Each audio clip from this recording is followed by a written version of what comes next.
What up dogs, Tejbz here, and today I got a Counter-Strike Global Offensive video where I'm gonna break it down. I'm gonna give you guys a few solid tips on how to get better at this game, because that is what you want, unless you are a pro or a global elite and you already know all about this game. But I still think you're gonna enjoy the video because I'm gonna try my very best. Tip number 1.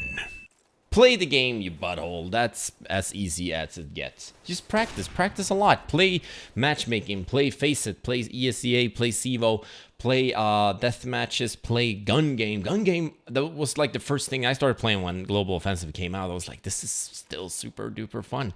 It's not even called gun game anymore because Activision trademarked that with Black Ops 2. Yeah, Activision. Good guys. Tip number 2. The next tip I got is very simple because you are already doing it. You're watching people play Counter-Strike. You can watch, when I was started out playing, I was watching every single competitive game I can find. And that Nate is hilarious because I'm just talking about how to be good at the game. But I was watching pros play, I was watching Summit play, I was watching other streamers play, and you'll pick up so much from that just goes into this video that you want to become, like, you want to breed Counter-Strike basically. And it is pretty simple. And also a really good tip that a lot of people forget is something that I used to do a little bit more is watch my own demos to see where I made the mistakes, see where I actually messed up or let a guy go. Because if you do that, you're gonna learn so much about your own way of playing. So I will definitely just recommend, if you have a matchmaking game that went shit or really good, see what you did right, see what you did wrong, and you're gonna have like a good time learning about it. Tip number 3. All right, tip number 3 is a little bit more vague, but I'm gonna call this use your equipment. And in the equipment, I mean your grenades, your Kevlar, your diffuse kit. I see a lot of people, especially when we're doing some sub games on my channel, I see some people not picking these things up, and you kind of instantly notice what a disadvantage you are actually on. I mean, if you can't afford a grenade, should you maybe instead buy not a helmet to buy a grenade? Well, yes, if you're playing on the CT side, you might not need a helmet, but you need Kevlar anyway, mostly because the AK kills in one shot to the head. So that's this type of stuff that you obviously should maybe practice on, or maybe just read up on what type of the stuff is actually lethal and what is more viable. I mean, if you're playing on Inferno and you're considering playing B, and you're not buying a smoke grenade, then maybe it is a good choice to pick up a P90 instead of an M4, which is not really something that you can just teach every single map. Obviously, I can do that. That's a lot of videos.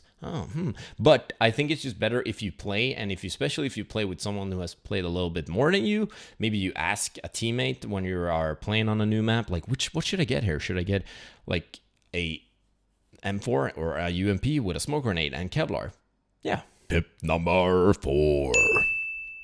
Tip number 4 that I got for you guys is the hardware. And I'm not talking about what it's in my pants. I'm talking about the stuff that you are actually playing with.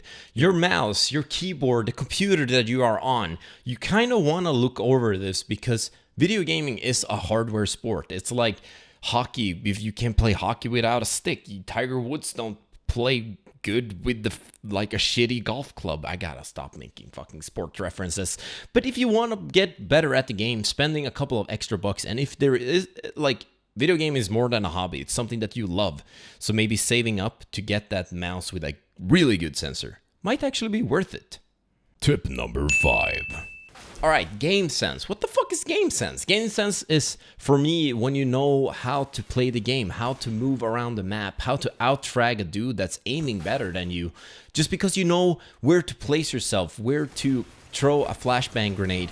And this is probably the hardest thing to actually learn. It can come from other games. It can come from, you have played chess and you know how to anticipate an enemy's movement. You played Call of Duty. You played League of Legends or Dota. So it is something that you learn and that you practice constantly when playing video games. I would say that it's kind of like David Beckham still being a decent football player, even though he doesn't have the energy to run, because he just understands the game so well. I don't know if that makes sense at all, but yeah, that's what I'm thinking. I think you should just become Counter-Strike and know every single inch of it, or something like that. Tip number 6. Yeah. Tip number 6 is to acknowledge that Counter-Strike is a huge game that is about movement, about aiming, about game sense, about hardware, and about even like crosshair placement, which I didn't really bring up, which is where you actually anticipate, but it goes into game sense, where you anticipate where the enemy is going to be so that you hold your sight towards that so you can get that perfect, nice little slick headshot. But I would also go on different servers and different community-based maps and play aim recoil. I would play surf. I would play bee hopping, even though I'm really shitty at bee hopping. I just discovered it. It's really, really fun. But I would just go and play that and tell my parents that I have a job to do.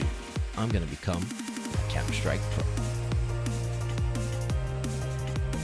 Thank you so much for watching the video, guys. I hope you enjoyed. Don't forget to drop a like and even share the video if you learned something, and let me know if you want me to do more of this. Now go watch me face off Wolfmeister in Counter-Strike.